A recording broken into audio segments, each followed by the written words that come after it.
Part 1. The Cold Truth That Can Set You Free. Hi everyone, welcome to English Rise. If you want to grow your English and your mindset at the same time, subscribe and stay close to this journey. Let's begin. There is a sentence that sounds very cold and very rude. Nobody cares. Work harder. At first it feels aggressive. You may think, that is not true. Some people care about me. My family, my friends, my partner. And yes, on a human level, there are people who care about you. They care if you are alive. They care if you suffer. They care if you are safe.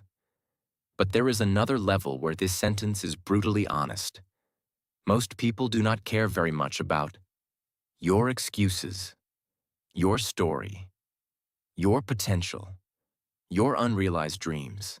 They care about what you actually do, what you actually deliver, who you actually become. And they are busy with their own life. This can sound depressing, but if you stay with me, you will see something powerful. Nobody cares can become not a sentence of despair, but a sentence of freedom. Because if nobody is coming to save you, to constantly motivate you, to validate you, then your only real option is to take radical responsibility for your own effort and to work because you decided, not because the world gave you a gold star. Part 2. The Prison of Constant Validation. From childhood, many of us learn to chase approval. A good grade, a like, a compliment, a smile from the teacher, a message of, I am proud of you. There is nothing wrong with enjoying recognition. The problem starts when you become dependent on it. You start to think, if nobody praises me, it is not worth doing. If nobody sees my effort, why try? If nobody is impressed, it does not matter. So you begin to do less in silence, show more on social media, abandon things that take a long time to show results, choose activities that give quick applause. Your energy is no longer directed by your values, but by other people's reactions. You become a performer in their theater instead of the main worker in your own life. This is the prison of constant validation. Part 3. How this destroys your English journey. Look at your English through this lens.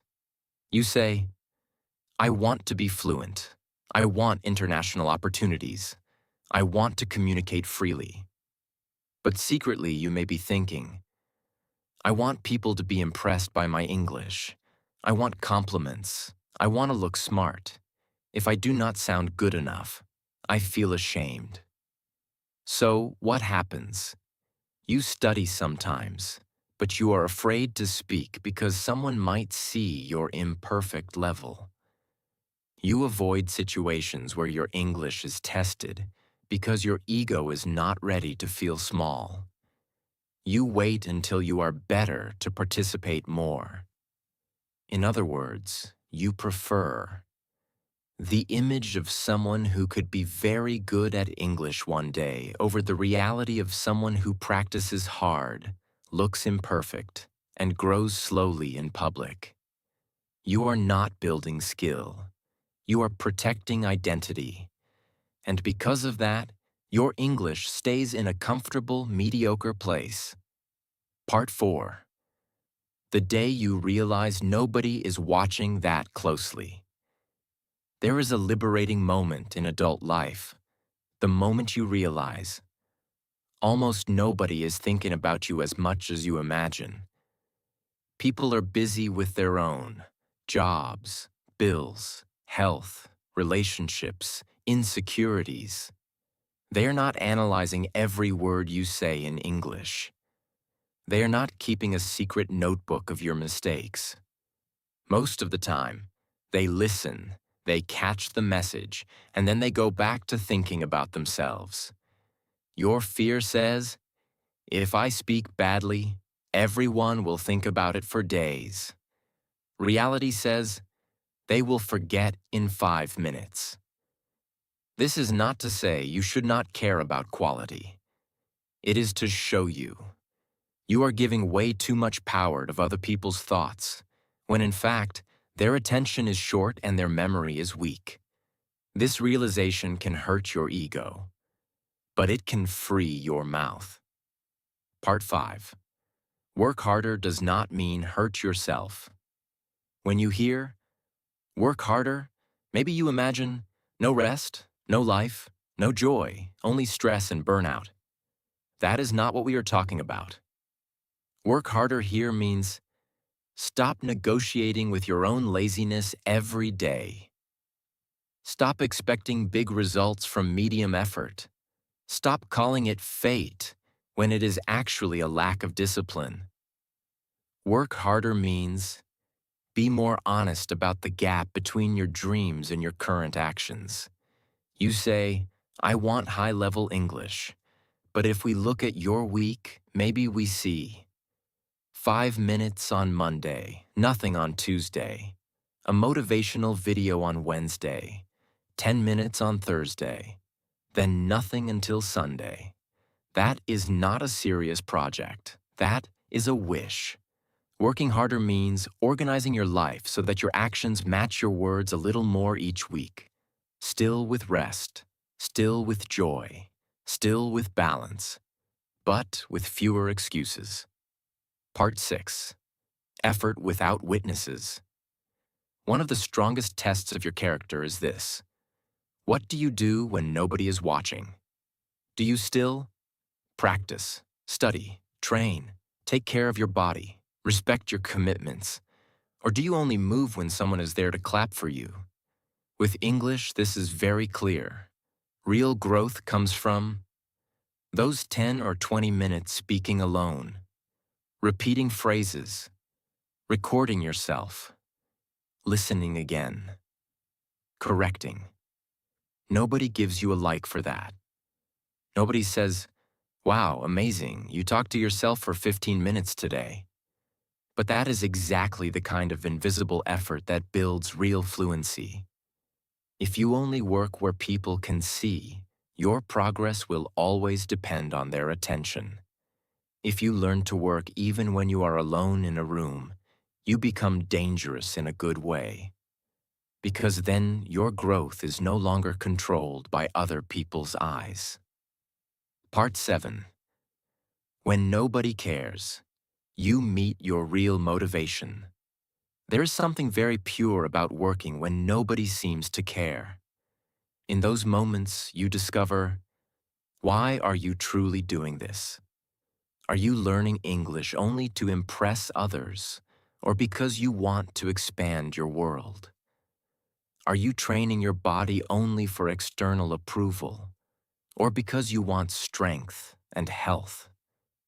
Are you building a project only for recognition, or because you believe in the work itself? When you let go of constant validation, your motivation must come from a deeper place, from your own desire to grow, to serve, to test your potential, to build a life you respect. This type of motivation is more stable. It survives days without applause, weeks without visible results, because it is connected to who you are, not just how you look. Part 8. Stop telling your story. Start changing your story. Another way we search for validation is by constantly telling our difficult story. We say, you do not understand how hard it is for me, my childhood, my country, my work schedule, my family, my age. That is why I do not progress. Your story may be true. It may be heavy. It deserves respect. But repeating your story every week without changing your behavior does not move you. It only brings temporary sympathy. People may say, poor you. You are so strong for surviving all that. You feel seen for a few minutes. But then what? Your life is still the same. At some point, you must decide. Do I want to be understood and pitied, or do I want to quietly build a different chapter? You can keep your story and still work harder. You can say, yes, it was hard. Yes, it is still hard. And still, today I will practice. Today I will study. Today I will speak. Not because my life is easy, but because my life is mine. Part 9. A practical shift for your English. Let us make this very concrete. Imagine a future version of you who is truly strong in English. Not perfect. Strong. They participate in meetings. They travel with confidence. They have conversations without panic. Ask yourself, what is one concrete action this future version does regularly that I am not doing today? Maybe they practice speaking almost every day. They are not afraid to ask questions. They expose themselves to real English often. They write in English for work or for themselves. Now, do not just admire this future version. Steal one behavior and bring it to today.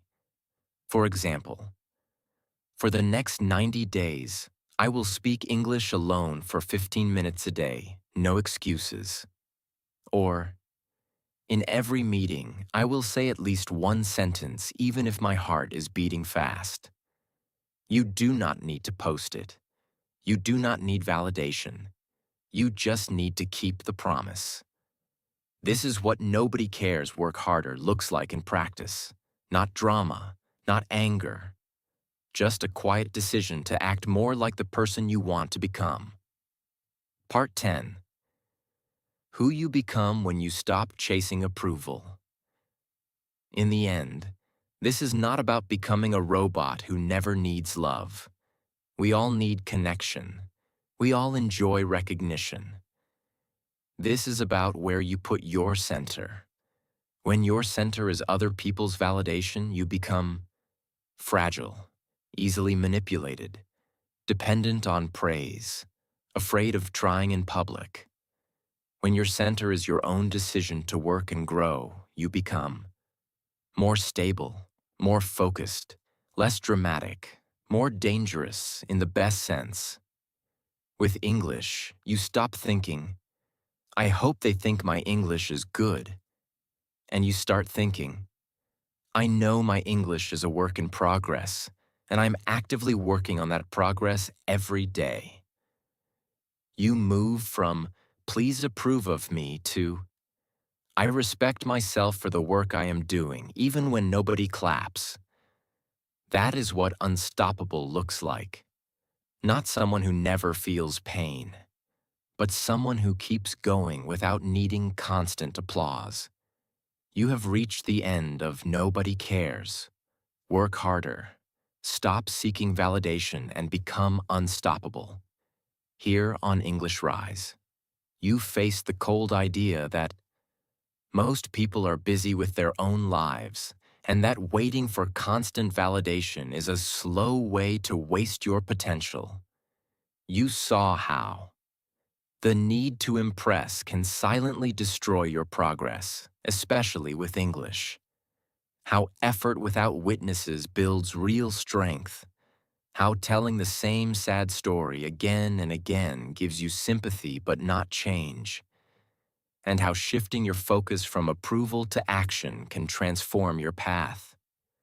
From today on, when you feel that old voice saying, why work so hard? Nobody sees, nobody cares. Answer calmly. Maybe nobody is watching. Maybe nobody will clap.